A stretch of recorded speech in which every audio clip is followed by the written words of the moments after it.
Hello, and welcome to International Trademark System Talks, the podcast brought to you by WIPO's Madrid System Information and Promotion Team. This podcast will give you insights into the International Trademark System, also known as the Madrid System. My name is Olivier Pierre, and I will be your host.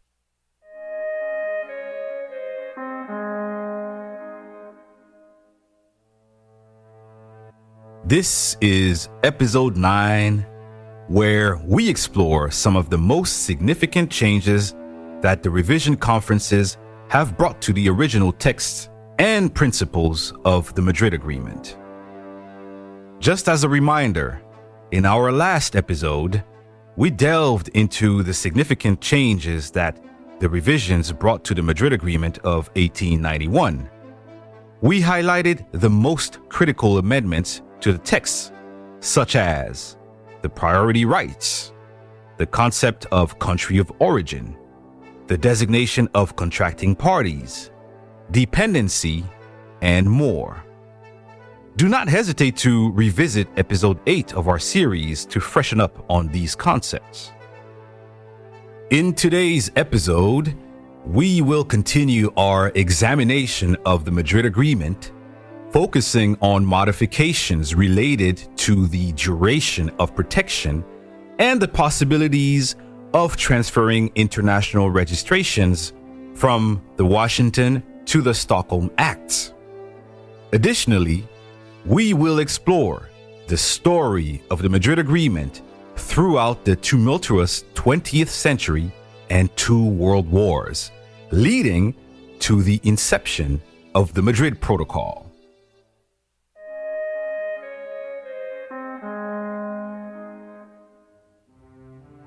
Duration of protection. According to the Madrid Agreement, the initial term of protection for the international registration has always been 20 years, with provisions allowing for unlimited extensions. As you should know, the term is now 10 years.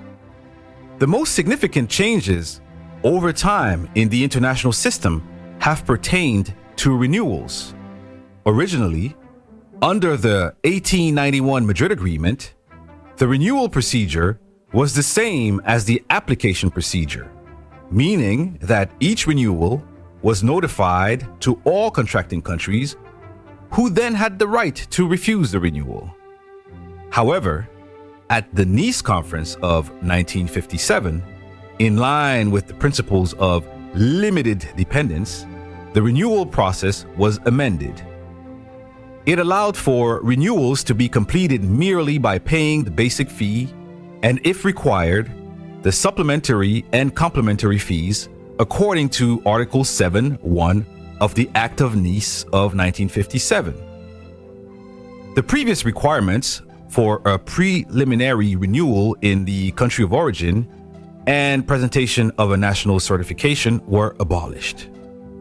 Since the international registration would have reached independence by this point, renewals could be done directly through the International Bureau, eliminating the need to go through the national administration.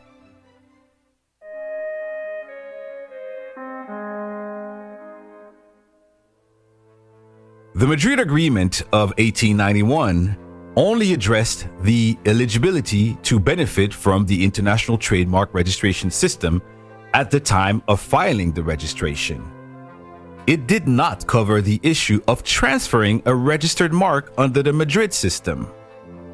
This matter was first addressed at the Brussels Conference in 1900.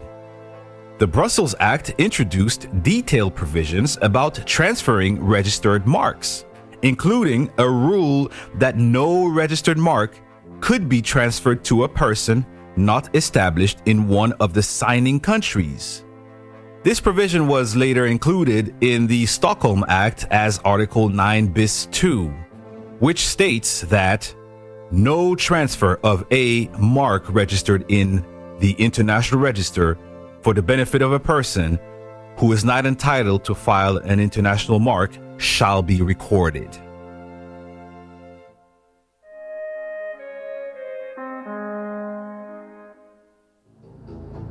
The Madrid Agreement survival after the World Wars. The 20th century has definitely been an eventful one at the scale of our planet, to say the least. It would be impossible for me to list everything that happened over a period of 100 years, but you can see where I'm going. The 20th century experienced, and I will give you a non-exhaustive list here, 2 world wars, 1 Cold War, decolonization, nationalism, globalization, new intergovernmental organizations, advances in telecommunications, transportation, and technology. And that's just to name a few. With all these changes and disruptions to the established order of things, it is interesting to see how the Madrid Agreement managed to not only survive, but grow exponentially in its use and memberships.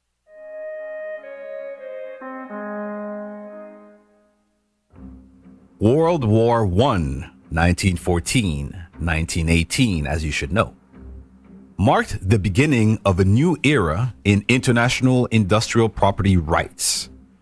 During this time, industrial property became a crucial instrument of conflict and economic cooperation among major powers.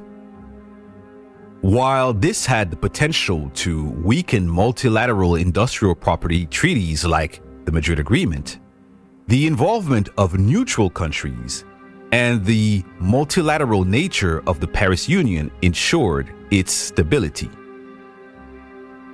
World War II, 1939-1945, had a profound impact on international industrial property law.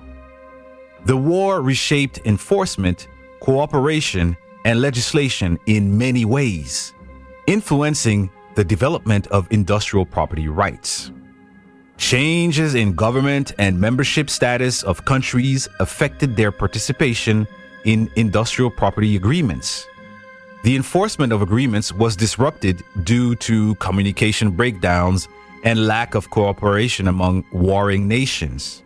However, post-war efforts aimed at rebuilding economies, fostering innovation, and encouraging international cooperation led to revisions of the Madrid Agreement in 1957 in Nice and 1967 in Stockholm.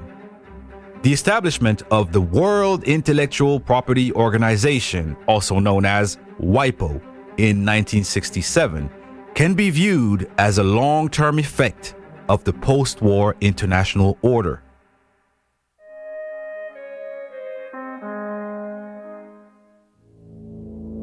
Analyzing the Madrid Agreement membership throughout the years. As we mentioned in our previous episode, Belgium, Brazil, France, Italy, the Netherlands, Portugal, Spain, Switzerland, and Tunisia were among the members of the original text of 1891. Between the adoption of the Madrid Act in 1891 and the Stockholm Act of 1967, the number of memberships gradually increased as follows. With the Brussels Act of 1900, it added 4 new memberships, for a total of 13. Washington Act of 1911 added 9 new members, to a total of 20. The Hague Act of 1925 added 3 new members, for a total of 21. The London Act of 1934 added 4 new members, for a total of 22. The Nice Act of 1957 added 1 new member, for a total of 21. And the Stockholm Act of 1967 added 8 new members, for a total of 29 members.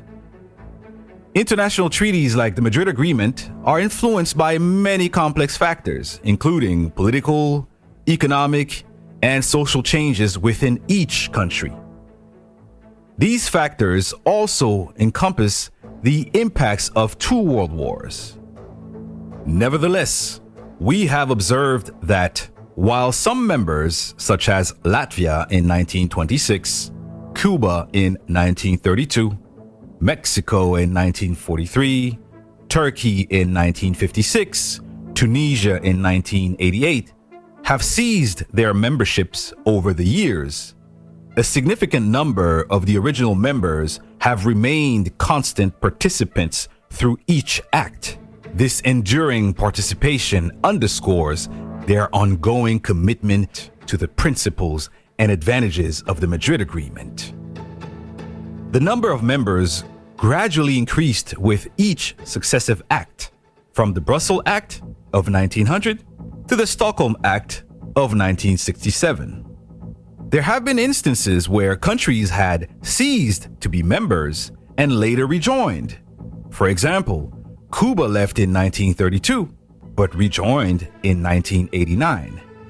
The geographical scope of member countries expanded from primarily European and Latin American countries at the early stages to a broader and more global membership by the Stockholm Act of 1967. That expansion included countries from Africa, Asia, and Europe.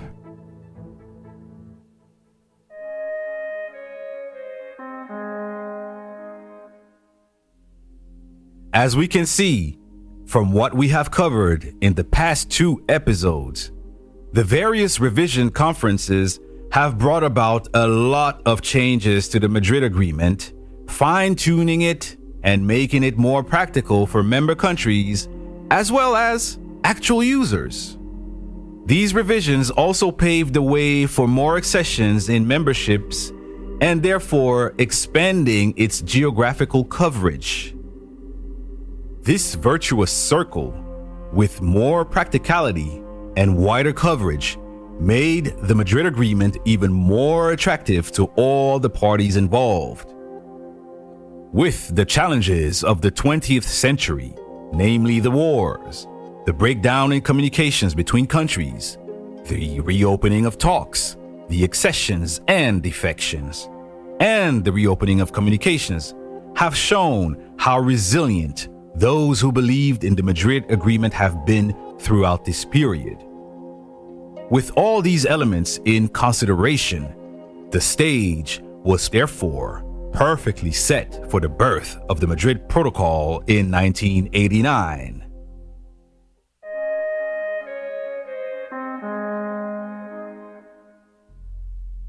As I have hinted in my last sentence, in our next episode, we will have a close look at the inception of the Madrid Protocol in 1989 and its transformative features, which is the treaty that is in force today as we speak. This takes us to the end of today's episode. Thank you for listening, and if you have any suggestions or any topics you want us to discuss, please let us know. Subscribe to our podcast to be notified of new releases. This episode was prepared with Hojat Hademi and Claire Rigaud. Recorded, mixed, and musically engineered by Christophe Ionatis McCall. We would also like to take this opportunity to wish our listeners and your loved ones a Happy New Year 2024. See you next time for the next episode of International Trademark System Talks. Olivier Pierre, your host, is out.